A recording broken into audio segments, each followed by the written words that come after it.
would you like to introduce yourself and tell me a little bit about what got you into personal training? Yeah, sure. So my name's Tom Taylor. I run my company SeeChange Nutrition. Run out of Better Gym in Bournemouth. What got me into personal training was I've been in fitness my entire life. Regular gym user, very active outdoors. Trying to get into nutrition as a nutrition coach, was kind of struggling to get traction and build clients, all that sort of thing. So kind of the natural next step was to kind of get into a gym and try and source clients that way. So yeah, got my PT qualification, and then kind of basically got my PT qualification as soon as COVID hit. So that kind of fell through a little bit. So I've only actually been a PT for about a year now. But no, it's been going well. And then obviously building up the nutrition side of it as well. I'm going back to university in September. I'm going to do a master's in nutrition. Exciting. Yeah, so that's going to be quite exciting. So that's kind of a 2-year remote course. And then that will allow me to become a fully qualified registered nutritionist. So I can actually start working with a lot more avenues, kind of within public health, all that sort of thing. So, but the PT aspect is kind of specifically the main focus of my career at the moment. You know, helping people kind of the standard things, really lose weight. My focus is more about kind of mobility and building strength and all that sort of thing, and basically building a foundation within the gym that kind of allows you to have an easier life outside of one, basically. Yeah, well, that sounds really interesting. So it sounds like you sort of exercise and physical health has been a big part of your life. It's always been a big part. Yes, yeah. I mean, I've always been active. I've done a lot of water sports, living coastal. You know, it's kind of lends itself to that sort of thing around this area. And just got into the gym kind of when I was quite young, and yeah, just really enjoyed it and kind of picked it up quite easily.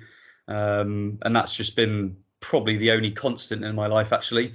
Yeah, and then obviously the next natural stage was kind of moving into becoming a PT, and it fitted into it relatively nicely, actually. And actually the ability kind of help people kind of get to a goal that they want to get to, or basically just be happy in their life without having to worry about kind of their fitness or the strength and all that sort of thing is really rewarding, actually. You know, it's nice to see people get a kick out of it and actually get a passion for it as well. You know, a lot of my clients kind of start with me and they're not really unsure. They're kind of unsure of what to do, and they don't really know what being in a gym is like. And then they get really into it, and actually it becomes a bit of an addiction for them. And that's kind of the whole point of it is if you can build it into your life, then you don't need to think about it. Motivation becomes a myth. You know, it doesn't. You don't need to constantly be motivated all the time. So it's really nice to see, actually. Yeah, that's good. I suppose it's all about finding the form of exercise that you enjoy and that fits into your lifestyle and things like that as well, isn't it? Exactly. Yeah, and that's the most important thing. Is it's not just about. There's no prescribed way of doing anything. It's basically about what you enjoy, and if that is going for a walk every day, or you know, getting out on a bike, and that is it. That's all it needs to be. It doesn't have to be coming into the gym and absolutely pushing yourself to the limit every single time, which I think is the perception of PTs and working out in a gym. Exercise is just general movement. Actually, the more movement you can build into your life, the better. And then actually everything else kind of just comes naturally, and you don't really need to think about it too much. That's brilliant. So based on your experiences on your own exercising as you've grown up and now as a PT, what do you think the benefits are of exercise on the mind and on the body? So I think it benefits absolutely everything in your life. Absolutely everything. There's no negative, I think, to it, really. You create a strong body, which basically the fitter and the stronger you are, the more efficient you are. So daily tasks become easy. Things like little things like literally getting up off the couch, walking to the shop, bending over and picking things up. They're all trivial, but the fitter and the stronger you are and the more mobile you are, these things you don't think about. So there's that aspect of life, as well as kind of basically you have healthier insides. So we've got all these systems in our body working to keep us in balance, trying to keep us healthy. So by exercising, that kind of improves those systems. And the stronger your body, it's going to look after you more. So you're going to have a longer life. It's going to reduce the potential for diseases later in life and now. So you're basically creating this kind of balance within your body that it just ticks along and you don't actually need to look after it too much. And they kind of come hand in hand. Your body's going to look after you if you look after it as well. I always think humans are meant to be active. Evolution has kind of taught us that humans need to move always, and I think it's only really within kind of the last 100 years that people have built this sedentary lifestyle where they don't actually need to do anything. But the human body is, as a standard, is meant to move. That's what it's designed to do. So if you're not doing that and you're not moving the body, you're not actually living like a normal human being, animal needs to do. It's like you say a dog, get a dog needs to be walked every single day. You wouldn't just keep a dog sedentary. I think that's the same with the human. You need to be active. The body wants to live, basically. So the more you kind of allow it to live and become stronger, the better it's going to be, the better you're going to feel. It's all linked. So your body's going to look after you. It's going to create a better balance. You're going to feel better about yourself. Your hormones are going to be more in balance, so you're going to feel better. So it's literally a physical thing as well. Brilliant. So moving on now to think more sort of the mental health well-being aspect of exercise and things like that. What does well-being mean to you? I quite struggled with this question, actually. It's quite a difficult one to answer, I think. I guess for me, well-being is kind of all aspects of health, whether it's kind of fitness, nutrition, social, all this sort of thing. Like I said, the body is, in terms of a physical thing, is always trying to find balance. If you can provide it with enough kind of resources so it can find a good balance, your well-being is generally going to improve. So in terms of all these aspects within our life, if all these things are balanced, I think that's general well-being, when every aspect kind of works together to create, I guess, happiness. I mean, even if you can kind of use that as an emotion, happiness is just one emotion, but overall well-being, I think, is just looking after yourself and not prioritizing anything specifically. You focus on different elements in your life and making sure that they're all balanced.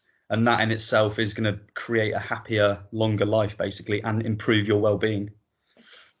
I think you're right when you say that what does well-being mean to you is quite a tricky question, because everyone will have a different idea of that. And I suppose, I don't know whether you've experienced people's ideas of their well-being changing as you've worked with them. When they maybe first come to you, their physical health might not necessarily be a priority in their well-being, but that might change over time. Definitely. I mean, I think a lot of people kind of view well-being as just a physical thing. If you're healthy, that's good well-being kind of thing. I think my kind of mental health is only recently become kind of prevalent within the industry, actually. And actually that is everything, really. You can have a healthy, you could argue that you can't have a healthy body without a healthy mind. You could be the fittest person on the planet, but if you aren't looking after your mind, do you have good well-being? And are you a healthy person, basically? I would argue probably not. If you're if you're really not that happy in your kind of self, and you're out of balance, but because you can create negative well-being from overtraining as well, which I know I think is a question that's coming up as well. But yes, it is, but people don't really understand that I talk to people that, I come in 6 days a week, I push myself 2 hours every day, and I still don't understand why I don't feel very good and all this sort of thing. So you're kind of overdoing it. So it's about finding that happy medium between looking after all aspects of your life, like I said, with this well-being. And once all those things become balanced, then in general, you have a nicer life, and you just feel a bit more kind of settled and kind of happier in yourself, and the mind is going to support the body is also going to support the mind. So yeah, it's all about balance. Thank you. Okay, so moving on from that, have you found that exercise has helped you with your mental health and well-being throughout your life? Definitely, yes. Yeah. I would say it's one of the top things that does help me with my mental health, actually. You know, it balances everything. Like, I keep using this word balance. You know, everyone's always going to have good and bad days. Stressful periods are inevitable. You can't prevent stress. All you can do is manage stress. But what you can manage is how your body, you know, the way that your body reacts to things, the way that you react to stress. And if you have a strong, healthy body, and you know, your hormones are running, all the systems are running in function, that is in itself going to support the stress that you go through, or you know, you're going to have the bad days, but ultimately you're going to have the good days as well. And I guess exercise for me reduces my stress levels. You know, ironically, it is a stress on the body as well, exercise. But you know, I've kind of had awful days and just been in a really bad mindset. Not, you know, really not wanting to go to the gym or do any exercise, and I've just thought, no, I'm just going to go and get myself there. And it's literally a chemical release. You know, these endorphins get released when you exercise, so you can't not feel good about it. It's kind of a full-on flush into your body, and you know, it just makes you feel positive, and that in itself is kind of, it compounds on each other. So if you get that feeling and you do it regularly, you're not going to want to go back. So you're going to want to kind of keep chasing that feeling, really. I guess also for me, it supports everything I do outside of the gym. So it improves my energy. It gives me more focus in myself, so I can focus on my business. It allows me to do my outdoor kind of water sports a lot easier, and actually enjoy doing them as well. It helps me enjoy my food a lot more. I think a lot more about my food when I exercise a lot.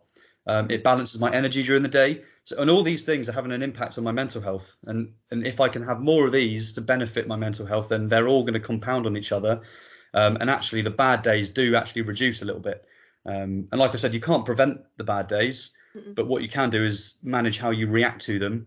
Absolutely. And if you've got a way of getting out of it, and if you've got a kind of a way of managing when you feel rubbish, then you're kind of winning, really, because you've got the key. You've got the key to, not happiness, because that's a bit you know, cliche, isn't it? But you've got, we have access to so much exercise now. You know, gyms are everywhere. They're cheap as well. Sometimes for me, all it takes is taking myself to the gym, doing a good workout, and then my mood is just, you know, 100% better. And that is, you know, it's about quality of life at the end of the day. And if anything that's going to improve my quality of life, I'm going to do. Yeah, absolutely.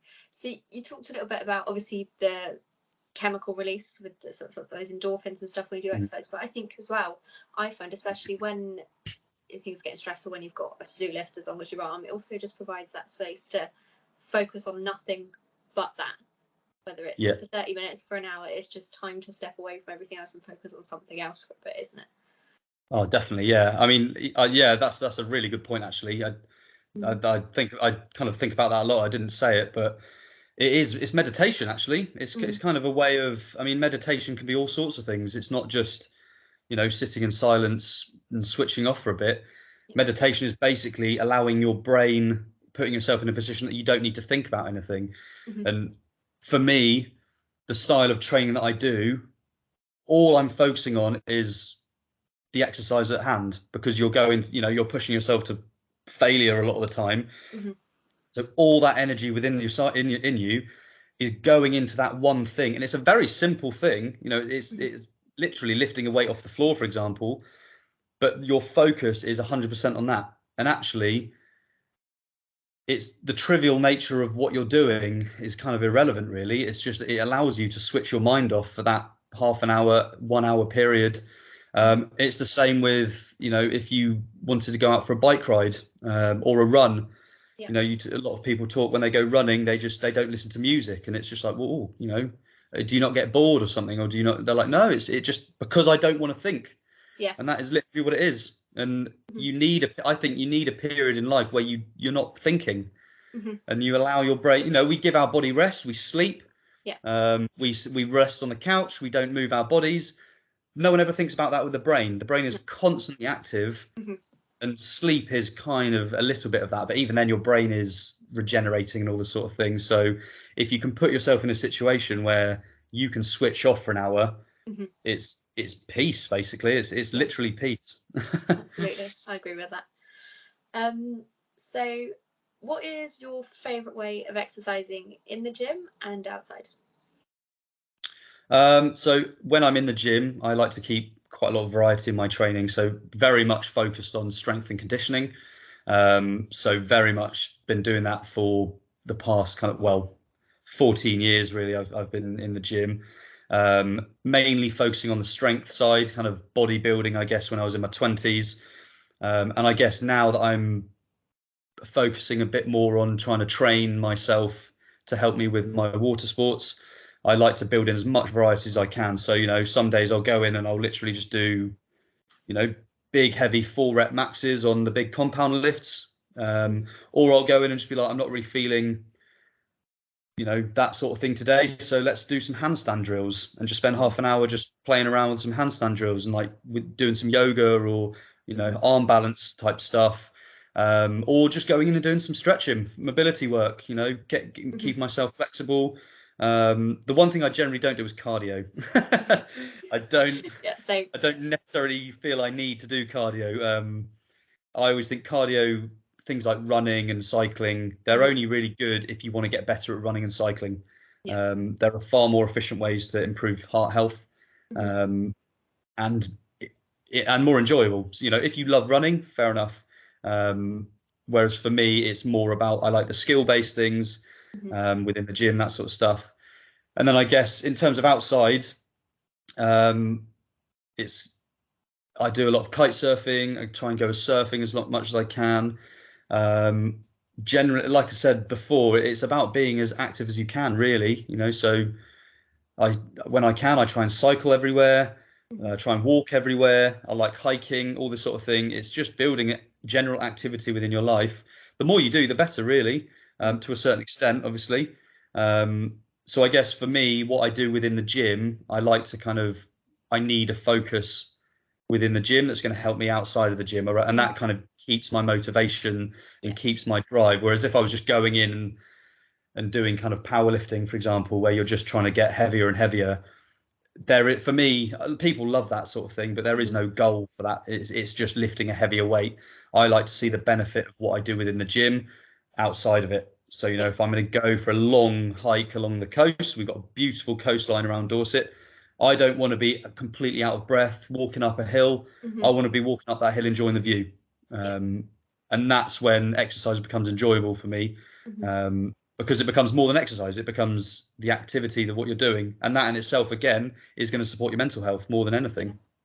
Yeah. I think that's one of the things I really love about sort of exercise in general. Like I said earlier, it's just getting your body moving. So you can find something that you really love to do, like you say, focus in the gym to support you in your activities outside of the gym, but also you can change it depending on how your week's been. So if you've had a great week and you're feeling great, your mental health's great, you can go and you can smash a really heavy lifted workout in the gym or whatever. But if you're not and you just want to take it a bit easy, you can go for a walk, you can do some yoga or something a bit calming and something like that to support your mental health based on where you are in that time. Exactly. Yeah. It's not about, there is no, unless you're kind of really are training for something specific, which is, the elite sports, kind of athletics, all that sort of thing. Yeah. There is no one size fits all for exercise. It can be gardening, that sort of stuff, and anything. It's as long as it's general movement and you're kind of doing it for a sustained amount of time. That's all it needs to be. And I think this notion of, the view of the industry is these, bulked up people, pushing every single fiber in their body to the absolute limit. And that's what a lot of people get put off by, that because that's what they think a gym is. And that is just the unfortunate kind of reality of what the industry is, I guess. But I think slowly the industry is changing and it's becoming this more holistic way of viewing health, which is great, because I think it's about time that happened. And the more people that can be encouraged into a gym or even just to exercise, the better, really, because ultimately it reduces pressure on the NHS. The chronic diseases, illnesses, they all reduce. It's just longevity of life, basically. Yeah, brilliant. Okay. How can poor nutrition stimulate poor mental health, do you think? I quite like this question because this is a big topic of mine. I talk about this a lot, constantly talking about nutrition. It's, to put it bluntly, it's basically the imbalance of hormones. So we have hormones that basically control a lot of what happens within our body. They are directly related to your nutrition. So if you have poor nutrition, your body can't create the hormones to keep balance, basically. So the body becomes out of sync. If the body is out of sync, the mind is out of sync, and vice versa. So if you're not eating food that's going to nourish all your bodily systems to work effectively, that's going to have an impact on your mental state, because the literal hormones that make you feel good and that control all these moods, they're going to be all over the place. And when they're kind of reduced, that's what basically leads to things like depression and anxiety, which is literally a physical thing. I think a lot of people have this view that depression is just feeling sad, or anxiety is just feeling worried or something. But you talk to someone that has anxiety and they have no idea why they have anxiety. I've had days where I've just all of a sudden had this rush of anxiety, not that I have anxiety that often, and I've kind of thought, oh my God, why am I feeling like this? I just feel worried about things. And then I kind of look back at what I've eaten, or maybe the way that I've lived, and I realized, well, actually, I might have drunk a little bit too much alcohol the night before, or I might have not eaten enough. And that is literally the body, you're putting your body under stress. So it kind of goes into this coping mechanism. And so it's a physical feeling. It's actually a physical feeling that you feel depressed or you feel worried. The heart rate increases. You just don't have those chemicals flowing through your body, kind of thing. And the things with processed foods and, we're talking about kind of trans fats, processed sugars, saturated fats to a certain extent. They also strip the good stuff from your body. So there's micronutrients, which comes from like your vegetables, all this sort of thing. And they are basically what help create hormones and all this sort of thing, and create balance within the body. And when we eat these processed foods, your body isn't being provided what it needs to function, basically. So it needs to then utilize energy from other sources. And that basically has a very direct impact on your energy levels, your motivation. Once that drops, your focus goes. And that's where these mental health illnesses kind of develop from, really. If you have a very sweet, sugary snack, for example, you get this sugar rush and you feel kind of, whoa, like a lot of energy, and then you get the crash. And what's the next thing people do? They feel hungry, so they then eat something sugary again. That spikes their blood sugar. And your blood sugar is doing this the whole time, and that is a physical feeling. You're going through this wave of tiredness and feeling rubbish all the time, and then I'll eat something sugary that makes you feel good, and that's the addiction, is this constant need for the sugar spike, but it causes energy dips and all this sort of thing, and then people wonder why they're kind of feeling rubbish in the late afternoon dip. That's a classic example. And that all relates to poor mental health. It's all connected, really. I think that's something that not necessarily talked about enough, or there's not as much awareness of how the things you put into your body necessarily link to some of the mental health, to the mental health side of it. Because obviously that's other risk factors, but obviously, like you say, the artificial chemicals, the different whatever's in the food can definitely have an impact on it. Oh, definitely. I think it's crazy that people don't focus that much on nutrition, actually, because ultimately nutrition, you know, every single person on the planet needs to eat at least 3 times a day for the rest of their life, you know. But it's something that is almost seen as a bit of a, oh, you know, I'll deal with my food at another time kind of thing. It's like that should be everyone's top priority, you know. It ultimately, that's what you eat is probably the most influential thing that you can do towards your health, but it's really not focused on that much within the industry, and I just find it mental. Pardon the pun. You know, it's just, I just find it crazy that people see their nutrition as an afterthought. It's you know, because it makes you feel so good about yourself, and you know, you don't even need to exercise, and you can create a really healthy, strong body just from what you eat. And you're going to reduce all these bad feelings. I mean, generally, my energy levels, I have a sustained energy level throughout the entire day, and I never really have dips. You know, you go through kind of days that you feel kind of more tired, but that's generally relating to life. But no, I can have a full day's energy, and it's just because I eat normal food throughout the day. It's not difficult. It's kind of a simple thing, really, and it's getting people to see that benefit. And once they see the benefit and they feel the benefit, generally they're not going to regress back to what they were before, because what they were before, they were in this general state of not feeling great, but they'd kind of got used to it. You know, it's just, oh well, this is what it is. And then they actually start eating well, and they realize this is what you should feel like. This is generally how you should feel. And once you feel that benefit and you feel better about yourself, you're never going to go back to what you were doing before. And that's, I guess, what I was trying to promote with people. But it's a challenge. Yeah, definitely sounds like something that needs a bit more focus on within the sort of the industry, and without sort of just generally anyway. So yeah, it's really good to see that you're passionate about that, working towards that. Yeah. I could talk about nutrition all day. Do you have any advice that you would give to young people who want to exercise more regularly? Yes. So I think it's, you know, don't put too much pressure on yourself. Start doing something small, something you enjoy.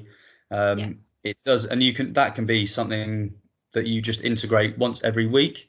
It doesn't need to be going into the gym and starting a 5-day weightlifting program, because it's going to overwhelm you. You know, it doesn't need to be fancy exercises that you're seeing on kind of social media platforms, or like the latest kind of weightlifting techniques that are coming out, all this sort of thing. It can literally, like I said at the beginning, it can be a walk, it can be some 10-15 minutes of stretching, or doing something fun, you know, going and playing tennis or anything like that. It's just starting small. The aim is to try and get people to feel good about it, good about themselves, and then it becomes progressional. And actually, the more you do, it kind of snowballs. And I guess the most important thing would be kind of give it time as well. You know, try it for at least a couple of weeks. You're not going to feel these benefits, I mean, immediately. It is going to be hard. It's going to be, you know, motivation is a myth, really. But try and build it into your routine. You know, if you've decided that you want to go to the gym, put it in your calendar and then just do it. And don't give yourself any excuse to not go, kind of thing. And then try doing that for at least 1 month. Generally, change happens within the body after a month of doing something, you know, the same. So once you've got up kind of past that month, it kind of then, like I said, just snowballs. And you actually then want to do these things. Motivation is a myth, actually. People always kind of say to me, oh, how do you have the motivation to go to the gym? Well, sometimes I do. Sometimes I'm really motivated to go to the gym, but most of the time I'm not. You know, I've been trudging towards the gym before, and in my head, every single part of my body is just saying, nah, I can't be bothered with this. I'm tired. You know, all the excuses are flowing. I'm tired. I've got to cook. I've got to do this. I've got to do that. And I've just taken myself to the gym. And because I've built it into my routine, I know it's going to make me feel better. So once you just get going with it, then you start feeling the benefits, and it improves your day. And then it snowballs, and you're not going to go back, and you're going to want to keep that into your routine. But yeah, the main thing is really just start as small as you can, and don't put too much pressure on yourself. Yeah, I think that is certainly something that I experience, and I know a lot of people have done, they go into it and they go full whack, right, I've got to go to the gym 6 days this week, I've got to be in there for an hour and a half, and then it's just it's not sustainable when they don't enjoy it, so they don't keep up with it. Yeah, exactly. Like there's a common I said this to a lot of people in my gym. They kind of come in and I kind of have a chat with them, like, what are you doing today? And they're kind of, oh, I'm going to go on the treadmill, probably do, half an hour on the treadmill. And the first thing I say is, well, here's an idea. Rather than going on the treadmill, why don't you walk from here down to the pier and back? It's probably going to take you about 45 minutes. Yeah. It's, it's downhill and then you have to come uphill, so it's going to be harder. You're out in the air, you're breathing fresh air, it's sunny. That is going to be far more beneficial to your mental health as well as your physical health than going on a treadmill, because if you go on this treadmill, and unless you really enjoy it, you're going to build this really poor relationship with exercise. So every single time you come to do exercise, it's, oh, I can't be bothered to do this, but I know I need to do it. Whereas you want to get yourself to the point that it's, I can't wait to do this, because A, you're going to feel the benefit of it, but also it's just something you might enjoy eventually. And that is what it should be. It shouldn't be hard. Yeah, absolutely. Okay.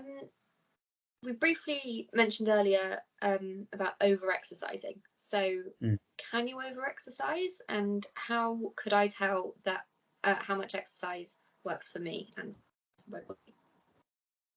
Yeah, I think this is a really important question, actually, because you can definitely over-exercise. And actually, it's far more common than that under-exercising, I think. A lot of people kind of come into the gym and they're like, and I kind of have a chat with them about their goals. And they're like, yeah, I'm going to come in 6 days a week. I'm going to do 2 hours each time. And I'm just like, whoa, stop right there. That's immediately too much. It's exercise at the end of the day is a stress on the body. It causes a negative response.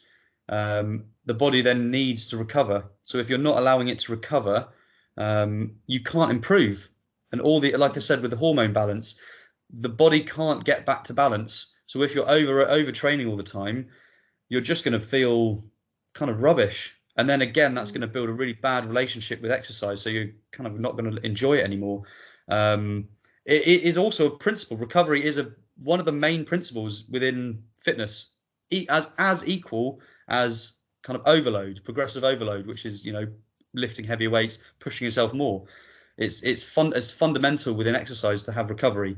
But in general, in terms of trying to work out what is best for you, general rule of thumb is, I always say, is start kind of 2 days a week. Go into the gym 2 days and then have a day off and rotate like that. So 2 days in the gym and then have a rest day. You can still be moderately active on a rest day. So things like walking, focusing on stretching to kind of improve recovery. But you want at least 3 days off during the week, really.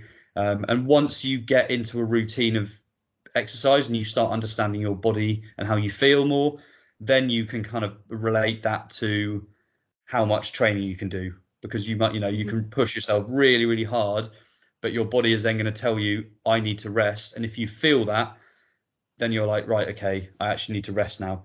Whereas a lot of people don't feel that. They just think, I feel rubbish, so I need to do more exercise.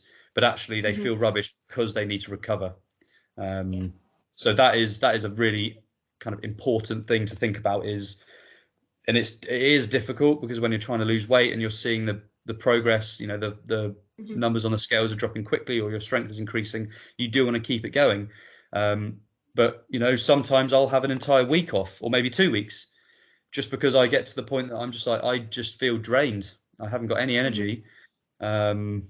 So I just need time off. And actually, if I have a week off, when I come back to the gym, my motivation's higher. I actually probably feel a bit stronger. And you have a really good session, and then you get back into it.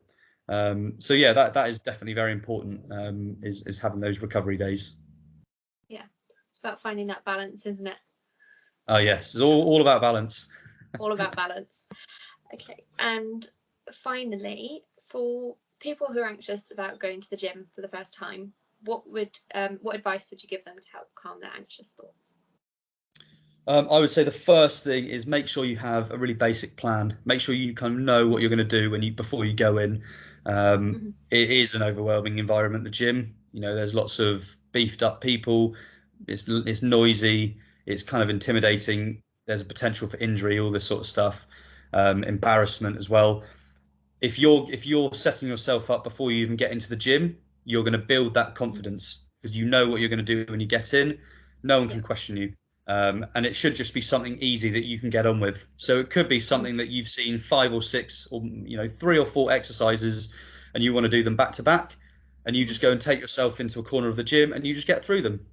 And over time you're going to learn more. You're going to start seeing what other people are doing. You're going to build your confidence. People are going to start recognizing you in the gym. And then it, like I said, it kind of snowballs again. Another thing is, so have a basic plan. Introduce yourself to the staff. Go and have a chat with the staff. People in gyms want to talk. They want to, give knowledge to people. They can be it can be intimidating going up to some PTs or a group of kind of the fitness instructors. But if you're genuinely interested, they are going to talk your ears off. They're going to give you as much information. If you go up and say, what should I do? I'm trying to build my chest, for example, and you say that to a PT, they are going to talk. They're probably going to sit down and talk to you for a good 10, 15 minutes on all the best exercises. That again is going to build your confidence. They start recognizing who you are. They can come and help you as well. They can you can get them to come and check your form, and then listen to them. Listen to them what they're saying, and just use them, because that ultimately that's what they're there for. They're professional people. They want to help. They're in this industry because they want to help people. And if they're not, then that's an anomaly, and they probably shouldn't be in the job. But the whole point of that they're there is that they want to help people get back into exercise, and they want to make you feel comfortable. So that's a really good way of kind of introducing yourself, all that sort of thing. And you're only ever going to see the benefit if they're good at their job. They're going to provide you with this information. You can take it or leave it, but ultimately everything that they recommend is going to benefit you as well. But I think it's basically about building confidence. It's about setting yourself up to feel confident before you get in. So have a really basic plan to do. So when you get in there, you can kind of crack on and you don't feel, oh, what am I going to do next? All this sort of thing, until you get to the point that you can, because then you will be able to just go in and just be like, right, what am I going to do? And then you kind of just get on with it, basically. Yeah. I think having a plan is so important, because especially if you choose, like the gym, you go in, there's all these machines, all these people doing different things, and you think, what on earth am I meant to be doing when I'm here? Just wander around testing things out. So that's some really interesting things we've discussed. Is there anything else you'd like to add about exercise, nutrition, and mental health?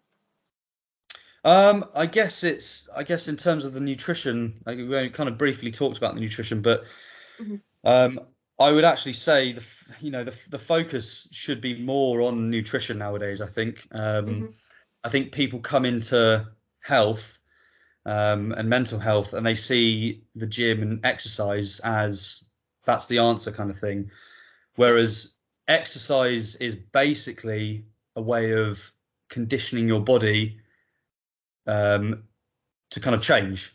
The nutrition is where you're going to get your health from. So you get good health from the food you eat. And then once you've got a good foundation of basic eating, so no fad diets, none of these crazy 8-week plans, all this sort of thing. It's just basic, wholesome food as much 80% of the time. Once you've got that solid, then you can start adding in the exercise to condition yourself to follow the path that you want to get to. For weight loss, for example, eat a healthy diet, do a bit of cardio, the fat is going to melt off you. If you want to build, you need to eat more, and then you need to do a style of training that's going to allow your body to grow. So nutrition and exercise they need to be complementary of each other. It's the famous phrase, you can't out train a bad diet, and it's so true. You can train and train and train, but if your diet isn't on point, nothing's going to change, basically. And I guess ultimately it is about your health rather than a number on a scale, a weight that you can lift. It's about adding years onto the end of your life, basically, and trying to reduce any risk of forming chronic illnesses or any diseases, all this sort of thing. And all this is going to have a real big impact on your mental health as well. The more stable your mental health is, the better your well-being is, the better your physical health is, the longer you're going to live, the happier you're going to be in life. Yeah. Brilliant. Brilliant. Right, No worries. recording now.